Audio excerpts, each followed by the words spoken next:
Hello friend, मैं हूँ प्रशांत मिश्रा। स्वागत है आपका हमारे चैनल आरएनसी ट्यूटोरियल्स पे। जैसा कि मशीन की लेक्चर्स जो कंटिन्यू हैं, उस लेक्चर में हमने कल तक कवर किया था। आपका कल स्टार्ट हुआ था आपका डीसी मोटर, और डीसी मोटर स्टार्ट होने से पहले मैंने आपसे ये बता दिया था कि डीसी मोटर जो है, इस डीसी मोटर कि जितनी भी चीज़ें इसमें पढ़नी है, जितने भी इसके पैरामीटर्स या जो भी कॉन्सेप्ट इसमें आपको पढ़ने हैं, वो सारे के सारे कॉन्सेप्ट ऑलरेडी कंप्लीट हो चुके हैं। बस थोड़ा सा उसमें चेंजेस करना है। इट मीन्स आप रेफरेंस पॉइंट वही रखेंगे और यहाँ पर ज़्यादा डिटेल से डिस्कशन नहीं करना है। और जो भी डिस्कशन करना था रिगार्डिंग टॉर्क और बैक ईएमएफ से, ये दो मोस्ट इम्पॉर्टेंट चीज़ें थी मशीन से, क्योंकि मशीन में आप इलेक्ट्रिकल सप्लाई प्रोवाइड कराते हो और आपको आउटपुट जो है वो एक मैकेनिकल मिलता है। Mechanical output it means mechanical energy मिलती है। इट मीन्स आप उसके सॉफ्ट पे कुछ मैकेनिकल लोड कनेक्ट करते हो जिसे आप ऑपरेट कराते हो मोटर से। ठीक है, तो टॉर्क का फार्मूला क्या था ये हमने कल देख लिया था। ठीक है, अब टाइप्स ऑफ जो इसके मोटर्स थे, अगर टाइप्स ऑफ मोटर यही मेरा चल रहा था कि जो टाइप्स ऑफ डीसी मोटर, तो सबसे पहला जो टाइप था, कभी कभी permanent magnet DC motor PMDC, पहला ये था। फिर आपका दूसरा डिवाइड मिला था आपका separately excited DC motor. Next आपका था सेल्फ एक्साइटेड या डॉल्बी एक्साइटेड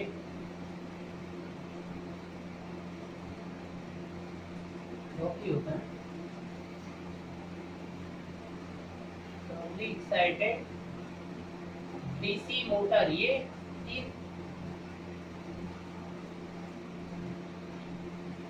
चलिए अब हम बात करें कि ये फिर से डिवाइड हो गया था आपका shunt motor,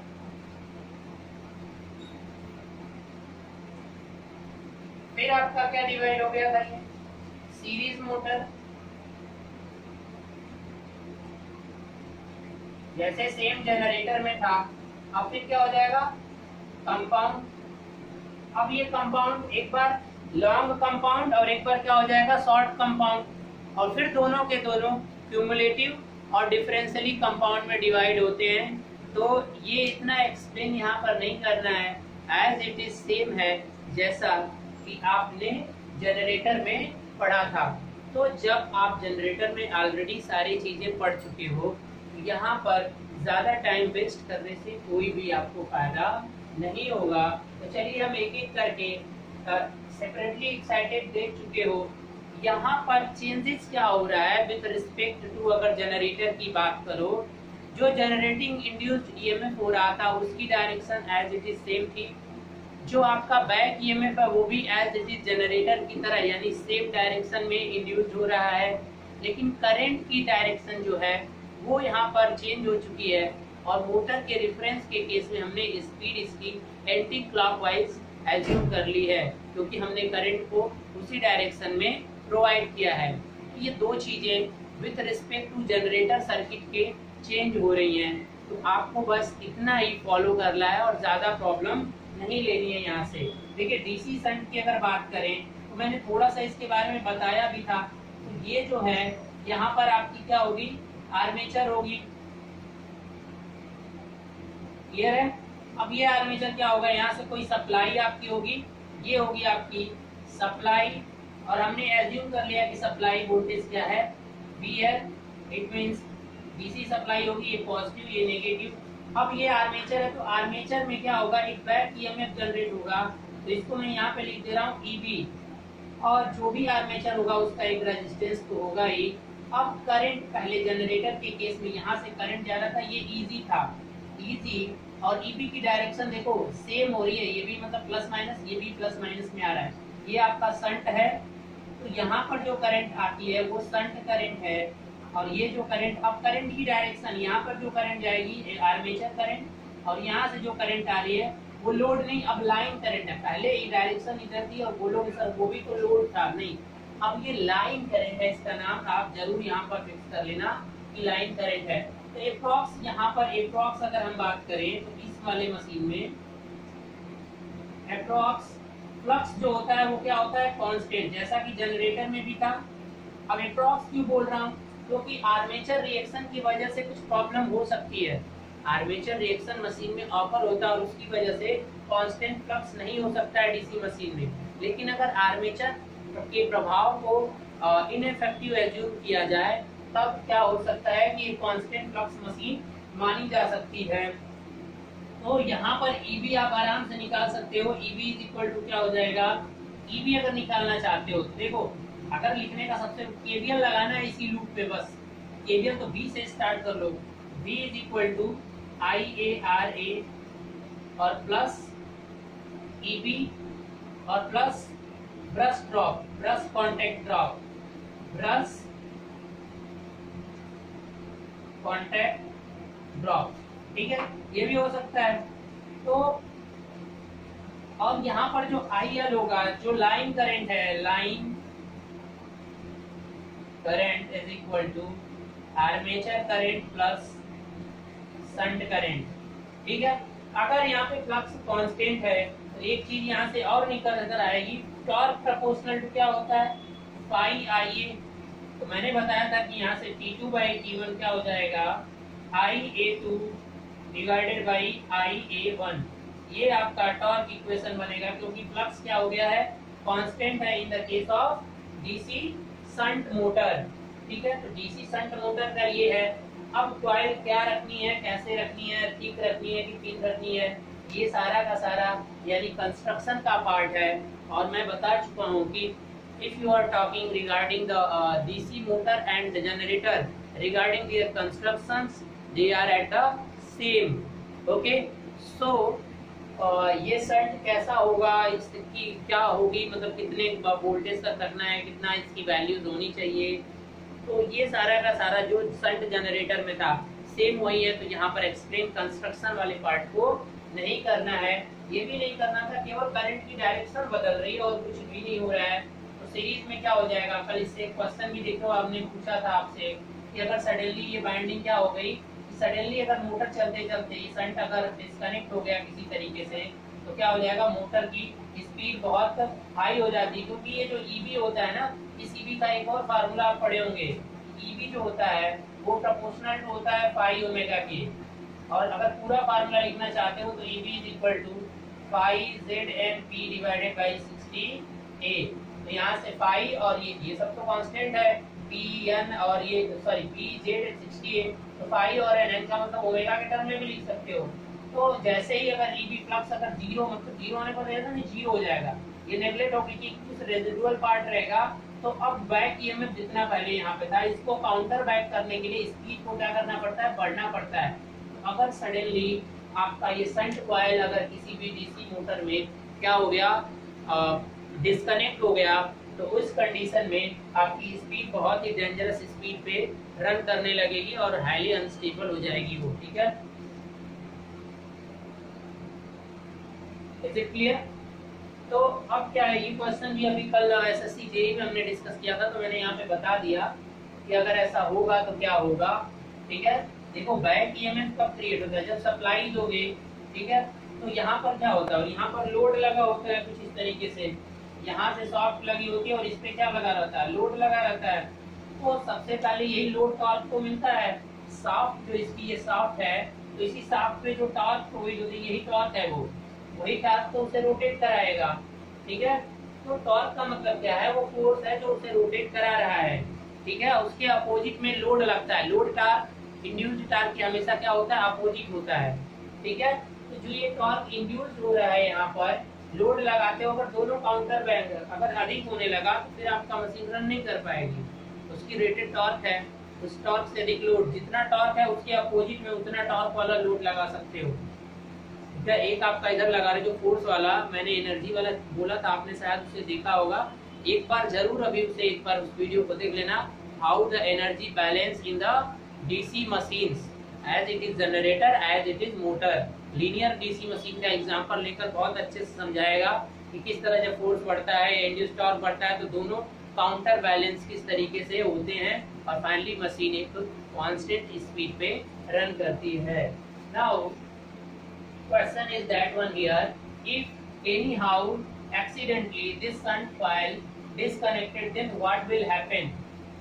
Then motor does not stop because it have some residual magnetism and suddenly it will start. In working condition, here some energy already occupied, then what condition? Here EB induced, that EB induced and EB proportional to phi and omega, and here phi negligible, that one say u 0. So अब ये EB को maintain करने की दोनों मिलके maintain कर रहे थे, फ्लक्स और ओमेगा, स्पीड भी थी और दोनों मिलकर बैक ईएमएफ, ये दोनों जब बैलेंस हो जा रहे थे तभी वो ऑपरेशन होता है मोटर का। ये बहुत अच्छे से मैं बता चुका हूँ। तो अगर एक क्वांटिटी ने साथ छोड़ दिया तो दूसरे को क्या करना पड़ेगा, भरपाई करना पड़ेगा। और भरपाई कैसे होगी, इसे अपनी स्पीड को क्या करना पड़ेगा, इंक्रीज करना पड़ेगा। तो बैक ईएमएफ को मेंटेन करने के लिए इसकी स्पीड बहुत तेजी से बढ़ने की कोशिश करती है और सडनली उतना तेजी से बढ़ जाती है कि मशीन क्या हो सकता है, डैमेज हो जाएगा। ऐसा नहीं कि ये बहुत देर तक बढ़ती जाएगी, स्पीड कॉन्टिन्यूअस बढ़ती जाएगी, ठीक है, मेंटेन करने के। अगर ठीक है लोड हाई वैल्यू अगर लोड हुआ तो उससे मशीन क्या हो जाएगी, highly unstable condition and can not be operate उसके बाद, ठीक है। अब अगर सीरीज मोटर की बात करते हैं, ठीक है, तो सीरीज मोटर में क्या होता है कि आपका सेम कंस्ट्रक्शन, जो सीरीज बाइंडिंग होती है वो थिक कंडक्टर की होती है, सब आप पहले से पढ़े हैं। और यहाँ पर क्या होगा, ये आर्मेचर है आपका, यहाँ ईबी आपका जनरेट होगा और इसका कुछ रेजिस्टेंस भी होगा। यहाँ से आप क्या प्रोवाइड कराओगे, सप्लाई वोल्टेज। तो यहाँ से करंट अब बस इस डायरेक्शन में हो जाएगी, आर्मेचर करंट। अब यहाँ पर लाइन करंट, इस केस में अगर line current is equal to होगा आई ए के, मतलब I L is equal to I A. Line current armature current यहाँ पर इक्वल होगा सीरीज में, और ये आर एस टी होगा। अब सेम क्वेश्चन कल मैंने ये भी पूछा था कि अगर यहाँ पर सडनली सीरीज बाइंडिंग अगर क्या हो गई, डिस्कनेक्ट हो गई, तो ये वाला मोटर तुरंत स्टॉप हो जाएगा, क्योंकि आगे उसको सप्लाई ही नहीं मिलेगी, करंट जीरो हो जाएगा। लेकिन यहाँ पर करंट जीरो नहीं हो रहा था, जो इधर करंट आ रही थी ये करंट इधर आ रही थी, ठीक है। तो करंट आने की वजह से यहाँ स्पीड क्या, टॉर्क और स्पीड का रिलेशन यहाँ पाई जीरो, तो आइए तो है ना, तो टॉर्क आपका सडनली क्या हो जाएगा, आइए आपका सेम है, टॉर्क को भी मेंटेन करना है, तो इसलिए ये सब चीजें हो रही थी। लेकिन यहाँ पर क्या है, ये जो सीरीज कॉइल है ये आपका अगर डिस्कनेक्ट हो गया तो पूरा सप्लाई से कनेक्शन ही खत्म हो जा रहा था, लेकिन यहाँ पर ऐसा नहीं हो रहा था, तो इसलिए यहाँ पर मोटर स्टॉप हो जाएगी अगर एक्सीडेंटली सीरीज कॉइल डिस्कनेक्ट हो गई तो। बाकी अब इक्वेशन कैसे लिखोगे, यहाँ पे V इज इक्वल टू क्या हो जाएगा, same I A R A plus क्या हो जाएगा, ईबी बैक ईएमएफ, ठीक है। अब जो भी ड्रॉप अगर कुछ दिया है तो उसे भी आप इसी में ऐड कर दोगे, क्योंकि यही सप्लाई तो सबको सप्लाई करेगा, जो भी ड्रॉप होंगे और बैक ईएमएफ पे फिर बदलेगा, ठीक है। अब नेक्स्ट क्वेश्चन यहाँ से क्या है कि आई ए इक्वल टू आई एल, बहुत सिंपल। तो इतनी चीजें आपको बहुत है। अगर यहाँ पर आपको क्या है, यहाँ पर टी प्रोपोर्शनल टू क्या लिखना चाहोगे, पाई आई ए, यहाँ पर ये चीजें भी लिख रही है, तो पाई प्रोपोर्शनल टू किसके है, आई ए के है, तो पाई प्रोपोर्शनल टू आई ए। तो इस मशीन के लिए टॉर्क प्रोपोर्शनल टू क्या हो जाएगा, आई ए का स्क्वायर, यानी टॉर्क यहाँ पे पैराबोलिक रिलेशन हो जा रहा है, T2 by T1 proportional to मतलब is equal to IA2 divided by IA1 और इसका होल स्क्वायर। ये नीचे दिख रहा है या नहीं दिख रहा है, चलिए ठीक है, इतना समझ में आ गया। तो ये टॉर्क इक्वेशन यहाँ से ये बन जाएगा और इस तरह से आप फाइंड कर सकते हो। अब हम आते हैं कि कंपाउंड में क्या होता है, लॉन्ग शंट और शॉर्ट शंट। अब मोटर की बात हो रही है तो आप मोटर देख लीजिए, लॉन्ग शंट और शॉर्ट शंट इक्वेशन जो भी पहले होते थे, यानी voltage equation, it means by using the KVL you can easily solve. ये कोई भी डिफिकल्ट टास्क नहीं है, इसमें कोई भी रटना भी नहीं है, ये बस यहाँ पर लग क्या रहा है, केवीएल लग रहा है। तो केवीएल लगाना बहुत आसान है इन सब मशीनों में। तो टॉर्क की भी चीजें हैं, टॉर्क भी आप जनरली देख ही रहे हैं। तो देखिए अब एक क्वेश्चन आपके सामने, लॉन्ग शंट की बात कर रहे हैं, थोड़ा सा बस देख लेते हैं इसे भी। तो अगर शंट की बात आप करते हो, सॉरी कंपाउंड की बात हो रही है,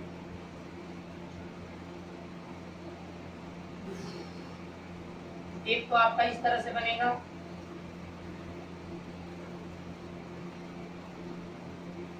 क्या है ये है शॉर्ट शंट, और एक क्या बनेगा आपका लॉन्ग शंट। बनाइए,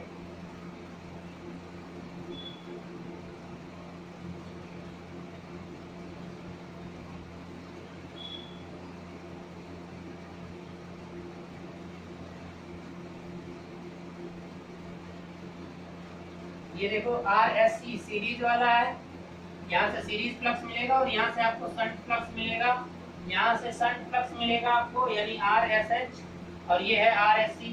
इसमें जो करंट आएगी IA, यहाँ से जो करंट आएगी I लाइन करंट, क्योंकि यहाँ से अब सप्लाई आप दोगे। अब इधर जो करंट जाएगी वो ISH, इधर IA और ISC सेम होगा। यहाँ से जो करंट आएगी वो लाइन करंट होगी। अब लाइन करंट इसमें फ्लो होगी और यहाँ IA जाएगा और इधर क्या हो जाएगा ISH, और ये जो सप्लाई दोगे B, यहाँ वोल्टेज से। तो अब ये जो कंस्ट्रक्शन है in the case of motor, just you can reverse the current direction and you will got everything, but according to the construction process, construction same है। जैसे जैसे मैंने पहले एक्सप्लेन किया था कि किस तरीके से ये होता है, कैसे टर्न्स क्या होते हैं, वो सारा का सारा सेम है। आप पीछे वाला लेक्चर जाकर देख लीजिएगा कंस्ट्रक्शन ऑफ मोटर, तो वहाँ पे सेंटर कैसे क्या होता है, क्यूमुलेटिव कैसे बनता है, डिफरेंशियल कैसे बनता है, जनरेटर जैसे बनेगा वैसे मोटर भी बनेगा। ठीक है, तो ये सारे के सारे प्रोसीजर आप वहाँ जाकर क्या कर सकते हैं, देख सकते हैं। तो आई होप कि आप उसको फॉलो कर लेना। यहाँ पर इक्वेशन मैं लिख के दिखा देता हूँ, क्योंकि यहाँ से शुरू होगा, इस लूप में अगर लिखना है तो V इज इक्वल टू यहाँ से आएगा यानी IL इंटू RSE, ठीक है, प्लस IA RA और प्लस बैक EMF इसी में जनरेट होगा EB, तो प्लस EB। ठीक है, ऐसे लिख सकते हो। और IL जो होगा वो इधर और इधर, यहाँ पर जो ये शंट है और इसके क्रॉस EB, इसमें भी कोई इक्वेशन लगा सकते हो, ऐसा नहीं है। ISH इक्वल टू ड्रॉप, इसमें भी लगा सकते हो IA RA और EB करके। तो KVL किसी भी लूप में लगाया जा सकता है, जो भी जैसी रिक्वायरमेंट होगी क्वेश्चन की।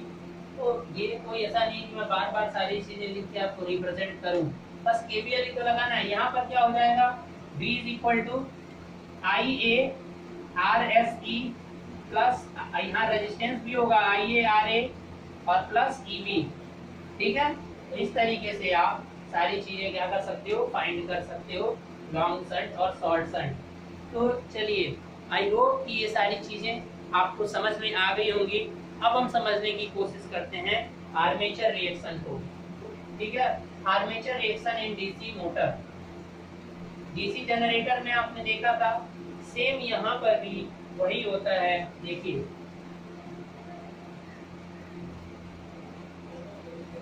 Armature reaction in DC motor, उसी को रेफरेंस बनाइएगा। आर्मेचर रिएक्शन का मतलब सिंपल सा क्या होता है कि the effect of armature MMF on the, simple सी है, एक बार रिवीजन कर देता हूं। The effect of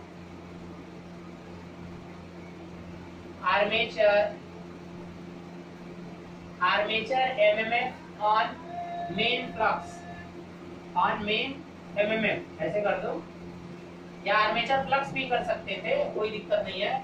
armature flux जो है वो आपका मेन फ्लक्स पे जो इफेक्ट डालता है उसी को बोला जाता है आर्मेचर रिएक्शन।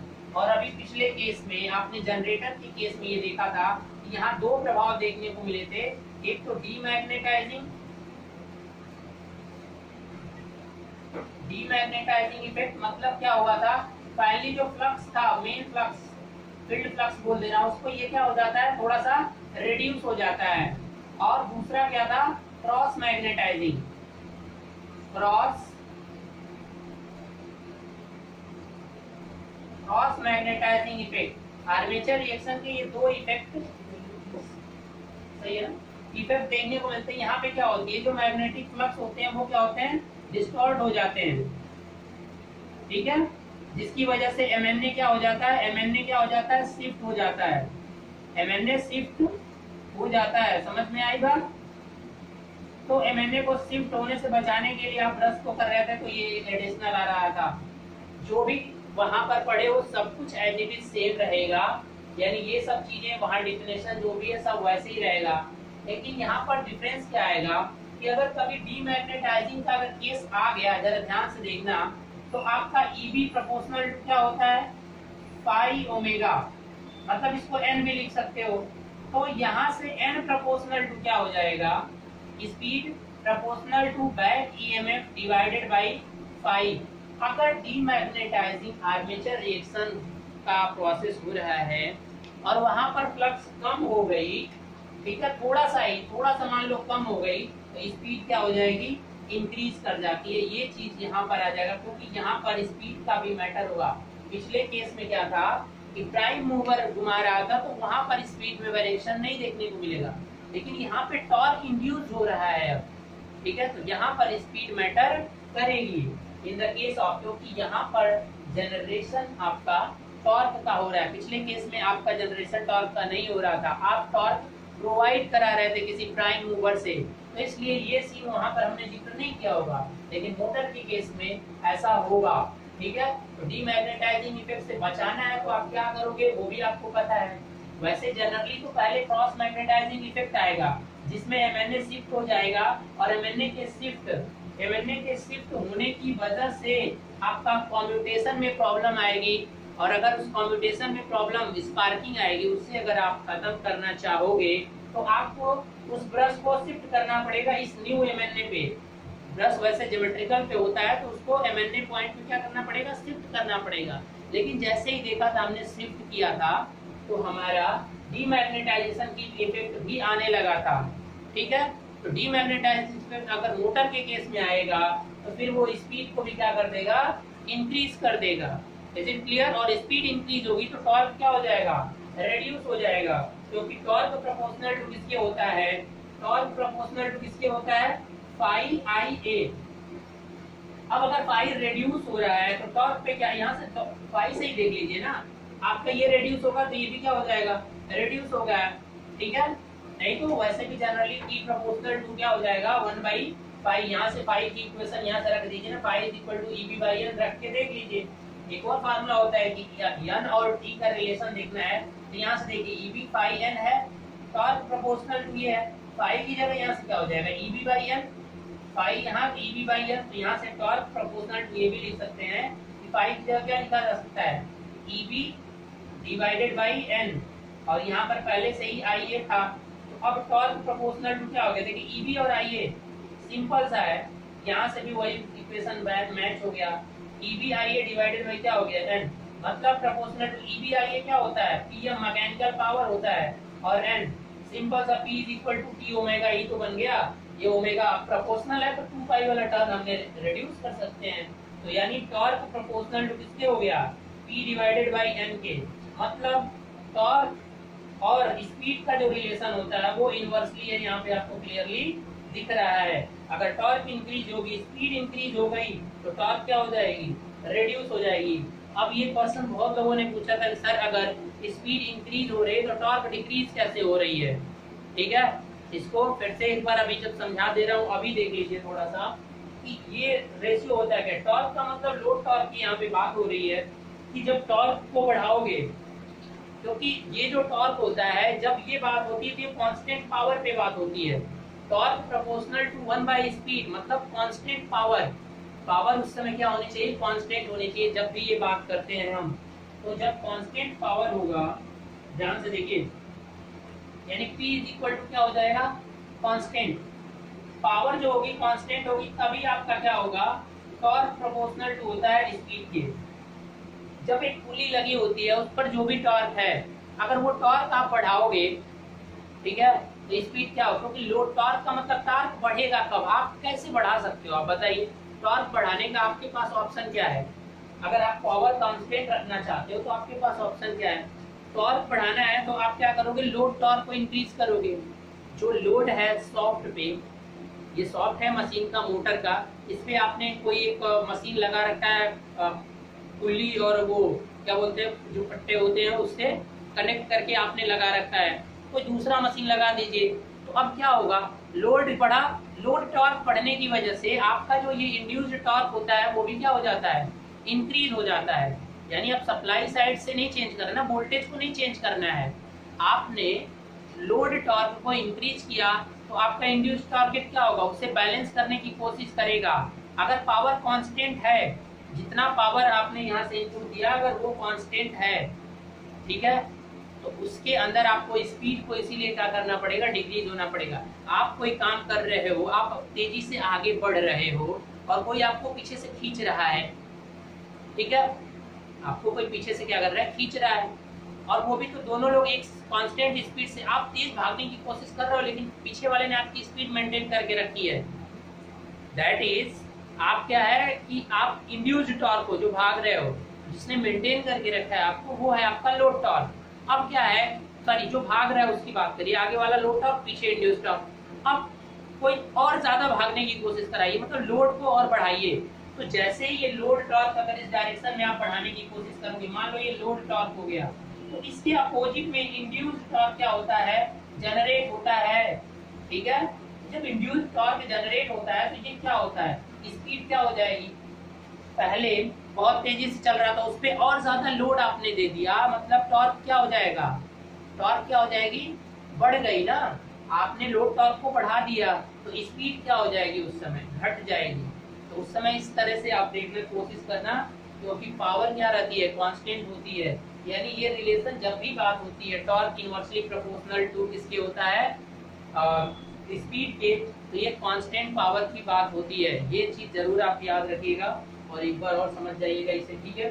चलिए, तो ये इफेक्ट तो आपको देखने को मिलेगा, ये एक्स्ट्रा चीजें थोड़ी सी जो आ जाएंगी मशीन में, तो इसको इम्प्रूव करना है तो आप क्या करते हो, जो भी प्रोसेस है, जैसे बनाना होता है, जो भी करना, वो सब तो सेम रहेगा फ्रेंड, लेकिन यहाँ पर बस एक प्रॉब्लम आने वाली है, जो चीजें आपको यहाँ पे समझनी है, वो समझना क्या है कि देखो स्टार्टिंग में क्या होगा, जरा सा मैं एक बार फिर से समझाने की कोशिश कर रहा हूँ।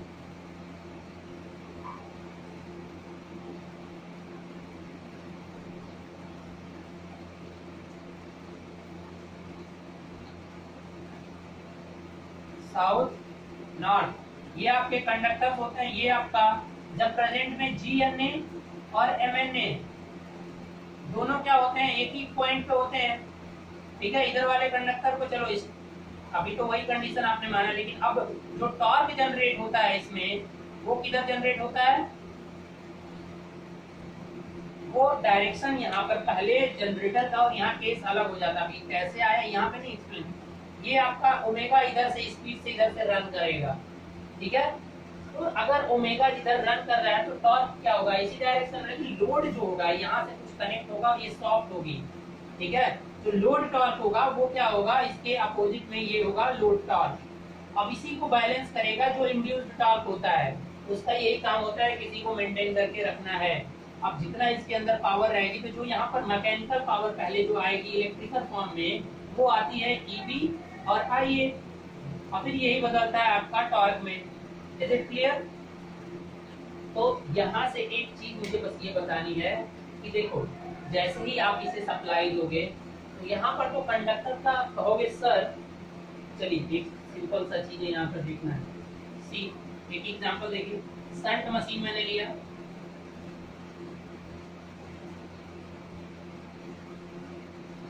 यहाँ से सप्लाई दिया, करंट आई, इधर कुछ करंट आई है गई। अब कहोगे सर यहाँ पे फ्लक्स भी कुछ बन गया, यानी फ्लक्स ऐसे है, ये field flux, is it clear? अब आर्मेचर में करंट तो फ्लो हो रही है ना, कहोगे सर आर्मेचर में करंट हो रही है तो बिना लोड लगाए ही यहाँ पर आर्मेचर रिएक्शन देखने को तो मिल रहा है, लेकिन वो आर्मेचर रिएक्शन नेग्लिजिबल होगा। कोई बता सकता है क्यों? एक मिनट जरा सा वीडियो पास करिएगा और सोचने की कोशिश करिएगा क्यों ऐसा हो रहा है। ये जो चेंजेस हो रहा है जनरेटर के केस में, ऐसा क्यों हो रहा है? यहाँ से आपने सप्लाई दिया, करंट इसमें बढ़ा, करंट इसका आया, लेकिन अभी लोड हमने यहाँ पर कोई अटैच नहीं किया है, तब भी थोड़ा सा आर्मेचर फ्लक्स क्रिएट होगा, क्योंकि इसमें थोड़ी अमाउंट में करंट फ्लो होगी, ठीक है। तो जो करंट फ्लो होगी तो वो अपोज क्यों नहीं कर पा रही है, क्रॉस मैग्नेटाइजिंग इफेक्ट क्यों नहीं दिखा पा रही है एट नो लोड? क्योंकि जब भी आर्मेचर रिएक्शन की बात होती है तो वो लोड पे होती है।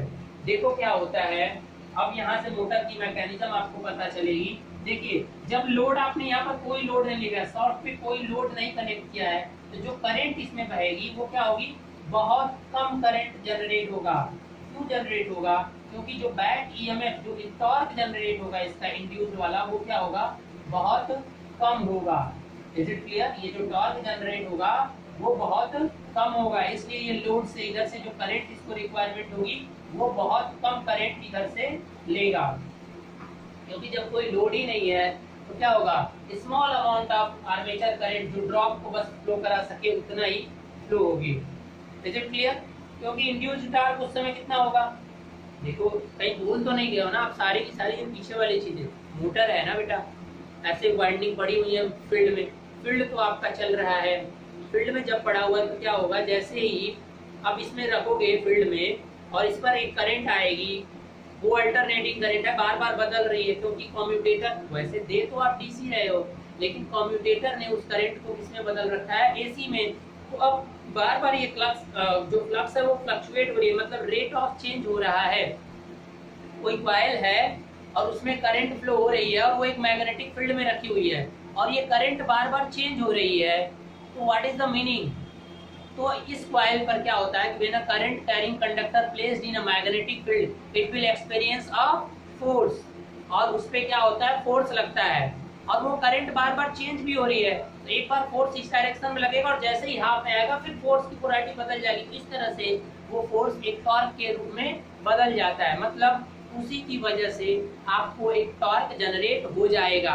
अब ये जो टॉर्क जनरेट होगा इसकी वैल्यू डिपेंड करेगी फोर्स पे, और F इज इक्वल टू होता क्या है, आई बी एल, बी का मतलब फ्लक्स बोलो, यानी F proportional to I, phi और एल, आई और फाई और एल को भी छोड़ दो, लेंथ हो गया, यहाँ से दो चीजें कर लो, आई और फाई पे डिपेंड कर रहा है, फाई तो यहाँ पर कांस्टेंट हो गया, यानी F प्रोपोर्शनल टू किसके आ गया, आई, यानी ज्यादा फोर्स कब लगेगा, फोर्स बढ़ेगा, तो इसका मतलब ये आई भी इधर से ज्यादा करंट लेगा, तभी फोर्स बढ़ सकता है।